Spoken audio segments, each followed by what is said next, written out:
All right, Shalom. This is the brother Mayung coming at you from GMS Tampa Bay. First and foremost, I want to give all the praises and glory unto Yahweh, Bahashim, Yahweh Shai, Bahashim, Ruchak Wadash. Double honors to the elders, apostles of Great Millstone, and much blessing and salutations to the Akim around the four corners of the earth who are diligently pushing out this truth and sincerity. All right, so I just want to do a video real quick expounding on this chapter here, Jeremiah 30. One of my last videos that I did, I ended with this scripture here in Jeremiah 30:7. All right, and just continuing to read, afterwards, reading the rest of the chapter, the Spirit just kind of stirred me up and got a few precepts to go, and get into this. So, without further ado, let me just go ahead and start. I'm going to start at verse 7 again. All right, just to get the background on this. All right. But this is Jeremiah chapter 30, verse 7. It says, "Alas, for that day is great, so that none is like it. It is even the time of Jacob's trouble, but he shall be saved out of it." All right. And you see, it says, "Alas, for that day is great, so that none is like it. It is even the time of Jacob's trouble." All right. And that time is slowly approaching. The time of Jacob's trouble. All right. And it is coming close. And that trouble literally means trouble, man. It's going to be all types of chaos out on the highways and byways, man. People getting killed. All right, the economy crashing. People starving. People killing each other for food. All right, martial law. All right, the mark of the beast is going to be being pushed out heavy, implemented, mandatory. All right, and that's why I say is that for that day is great, so that none is like it, because there's never going to be a day like this ever again, and there has never been a day like this ever in the past. In the history of the beginning of time, man. There's never been a day like this. All right, because what's going to be the end is going to be nuclear missiles. All right, and it says, "But he shall be saved out of it." Who's that he? That's talking about Jacob, the 12 tribes of Israel, the so-called Negroes, Latinos, and Native Americans. All right, that's who's going to get saved, and not every one of those are going to get saved. All right, a remnant of those of the Israelites are going to get saved, starting with the elect, the 144,000 men, and the rest of the 1/3. Okay?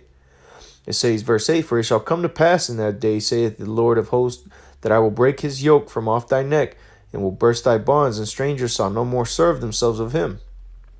All right? Meaning we ain't going to be no longer underneath these heathens. All right? Especially the so-called white man, Esau, Edom. All right? It says that I will break his yoke from off thy neck, because we have a spiritual yoke on us now. All right, you get a lot of these so-called Americans that like to say that, oh, we're free, we live in the land of the free, you can do whatever you want. Yeah, well, no, you doing whatever you want because that's what the so-called white man allows you to do. Because that's you doing whatever you want to do is Satanism. All right, is the worship of Satan. All right, doing what you want to do, that YOLO lifestyle. That's basically that's Satanism, man. That's why Esau allows you to do whatever it is that you want to do here in America. But what? You're still a slave. You're still in chains. That's just the one thing that you are allowed to do. You're allowed to YOLO it up. You're allowed to have sex with as many men as you want. You're allowed to commit homosexuality. All right. You're allowed to pop as many drugs as you want. Smoke whatever you want. It's all types of wickedness that you're allowed to do. All right. You only live once, right? That's what they say. All right, then. That's. But guess what? You still have a yoke on you. You're not allowed to leave the country without a pass. You still got to go to work. You still got to pay for water and food that should be free. Water shouldn't come at a cost. And it's gonna get to a point to where Esau is really trying to put that mark on you, that mark of a slave to him, of a servant, by getting that RFID microchip,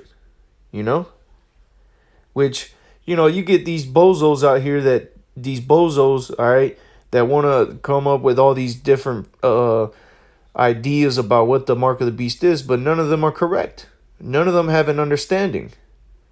And it goes to show you that the Lord, Yahweh Bashim Yahweh Shai, is not dealing with these men. All right, because that's what's getting ready to come, man. The RFID microchip. All right, let me get that, man.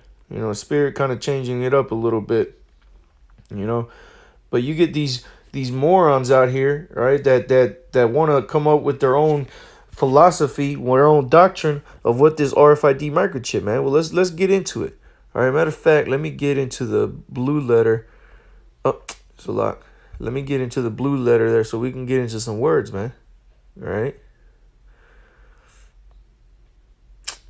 Let's see. All right. This is Revelation, and I'm gonna get straight to the point.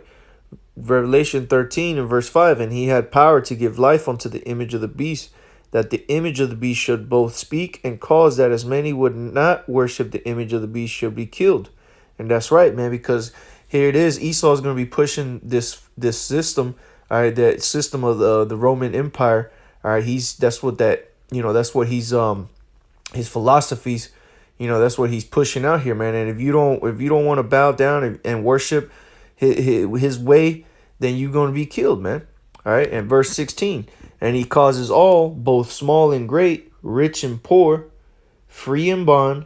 So it don't matter whether you got money, all right, like Kanai and Nathaniel, or you poor, like the local downtown homeless, or free or bond. Either you locked up or out on the streets walking around, to receive a mark in their right hand or in their foreheads. Now let's get that word mark there.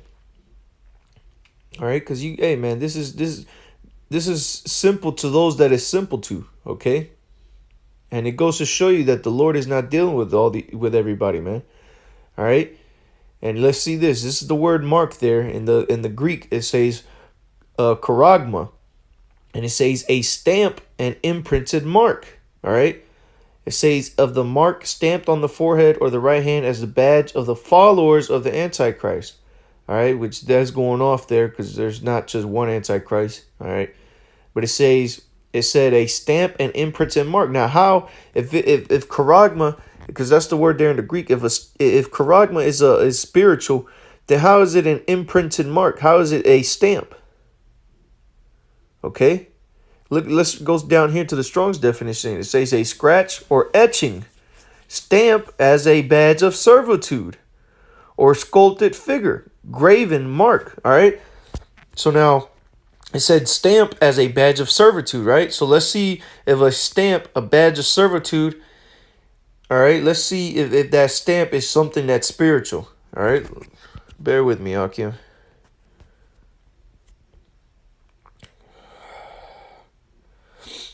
Esau just want to make things difficult here. All right. This is Deuteronomy chapter. Let's see if that stamp of servitude, right? That's what we read. Let me get this again. It said a stamp as a badge of servitude. All right. So let's see what kind of stamp it is that you put on a servant. All right. What kind of mark. All right. This is Deuteronomy chapter 15, verse I'll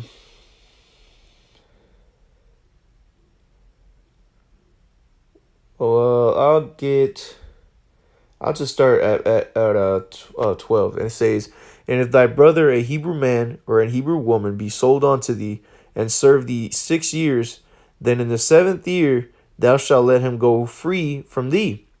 And when thou sendest him out free from thee, thou shalt not let him go away empty.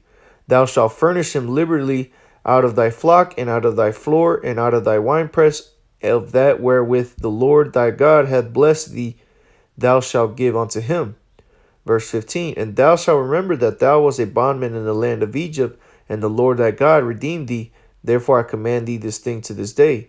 And it shall be, if he say unto thee, I will not go away from thee, and this is the point, because he loveth thee and thine house, because he is well with thee. Verse 17, then thou shalt take an awl and thrust it through his ear unto the door, and he shall be thy servant forever. And also unto thy maid servant thou shalt do likewise. All right, so now you see that he received an awl in the ear to signify that he would be your servant forever. Now let's get that in Deuteronomy. Let's get that word there, all. All right. 15 and 17. Then thou shalt take an oil. All right. Now remember the word charagma. They say to stamp a badge of servitude, right? All right. It says oil, a boring instrument. All right. Where is it? Oh, all right. A boring instrument. Now, when you get the RFID microchip, what do you do to the? How is it put into your body? All right. How is it dug into your body? Okay, with a hypodermic needle, right? So you get bored through your skin, just like if it was the ear to put that earring on as a badge of servitude is the same thing. So you get in the RFID microchip, that mark, that charagma, which is a badge of servitude. And here it is. You go into the badge of servitude in the scriptures that the servant would get to signify that he wanted to be a slave, for a servant forever to his master. All right. He would get bored through his ear with an oil. So he would get his ear pierced. All right. He would get his ear pierced. Okay. Basically is the term. He would get his ear pierced with the oil, man. All right. And how do you get the RFID? How does it pierce your skin? All right. With a hypodermic needle. So just because it's not on the ear doesn't mean anything, man. This is the same thing that this damn devil is trying to do. He's trying to get you to get this mark. All right. He's trying to, let me get back into this word, mark. All right. He wants you to get it. So with you getting the RFID microchip implanted in you, you're signifying that you want to be his servant forever. Okay? It says a stamp as a badge of servitude. It says a scratch or etching. Okay? And again, we just went into the word oil, and to get that earring put on your ear, you had to get your ear pierced. All right? With the oil, a boring instrument. And what is the boring instrument that Esau is going to use to give you that mark, to give you that badge of servitude? Is going to be the needle, man, because it's got to be injected into your hand, man. Wherever you get this chip, which you see, you got simpletons out there that don't understand that this RFID microchip, the most common place that people are getting it is in the hand. Hence why the scripture said it, man. Okay, so it's not far-fetched that this is what this is talking about. Matter of fact, it is what it's talking about. Okay, it's not something that's something spiritual, man. Where the hell do you get that from? That just goes to show you that the Lord is not dealing with you. And then you got these suckers out there in the IUIC London talking about that no one knows what it is, that we don't have to understand. Well, I'm gonna give you one precept for guys like that want to say that we don't have the understanding. All right, I'm gonna tell you who does. This is Amos chapter 3 verse 7. It says, surely the Lord power will do nothing, but he revealeth his secrets. Because they wanted to say, they brought up a precept, I can't remember off the top of my head which one. The IUIC London guys talking about, brought up a precept, and in the precept there was the word secret, and they tied that with the book of Revelation, and how the book of Revelation is a secret, that no one has the understanding of the book of Revelation. Well, it just said here that surely the Lord God will do nothing, but he revealeth his secrets unto his servants, the prophets. All right, and who are the prophets? Well, let's see who. I'm gonna have to get it in this one. All right, because I gotta go to the Apocrypha. Because the prophets of the Lord are the men out here prophesying, man. Because that's what it means to prophesy. All right, to say before. And what are the prophets saying before? That the RFID microchip is the mark of the beast, and that if you get it, you're gonna die, pursuant to Revelation chapter 14. So what do you mean we don't have the understanding it? What do you mean is it still a secret? The Lord reveals his secret to his men. All right, this is Sirach chapter 39 verse 1. It says, but he that giveth his mind to the law of the Most High and is occupied in the meditation thereof, he will seek out the wisdom of all the ancient and be occupied in prophecies. All right, and if he's occupied in prophecies, all right, that makes him, that's gonna and he's occupied in the meditation, and he seeks out the wisdom of the ancient, and he's occupied in prophecies. Again, I must say that again. Then guess what? Only the elect is going to be doing that, man. And who are the elect? The prophets of the Lord, man. The men out here that are pushing this truth out, man. All right, the men that are wheeling and doing the will of the Lord by waking the people up, because the Lord sent us out to warn the people. All right, what is that? Ezekiel chapter 3. All right, because that's what the Lord told us to do, man. That's what He told His prophets to do. All right, this is Ezekiel chapter 3. I'm just to start at verse 1. It says, "Moreover, He said unto me, Son of man, eat that thou findest, eat this roll, and go and speak unto the house of Israel."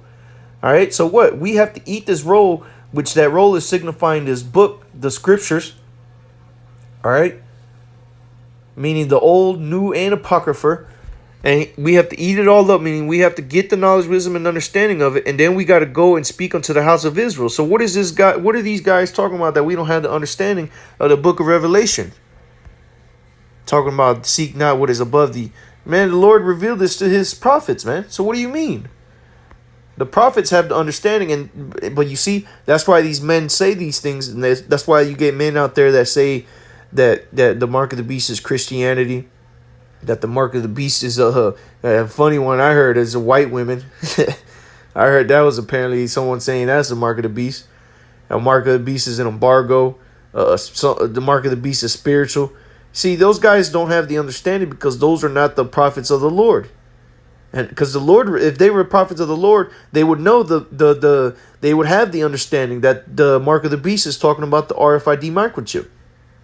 But they don't. They don't have that understanding because they are not a part of the fold. They are the Lord is not dealing with these guys. Okay? But hey, let me finish this off here. All right? It says, so now we know that the RFID chip is that mark that you're going to receive in your right hand, which was what it said, what was the word he used? A badge of servitude. Okay, and we know that to receive a badge of servitude, all right. We read in Deuteronomy 15 and 17 that you have to be pierced with an awl, a boring instrument, to receive that badge of servitude. And in this case, that badge of servitude is going to be injected into your right hand via a hypothermic needle, which is the boring instrument, which is the awl. And if you get that RFID chip, you're basically telling the Lord you want to serve Esau forever. You want to serve this devil, this so-called white man forever. You want to be his servant rather than the Lord. All right. And it says, and that no man might buy or sell, because why? Why is no man going to be able to buy or sell without the mark of the beast, which is the RFID microchip? Because with that RFID microchip, you're going to have all your information on there, your bank accounts, your how much money you have. That's how you're going to be able to purchase food, water, whatever it is that you need. If you don't have the RFID microchip, you're not going to be able to buy anything.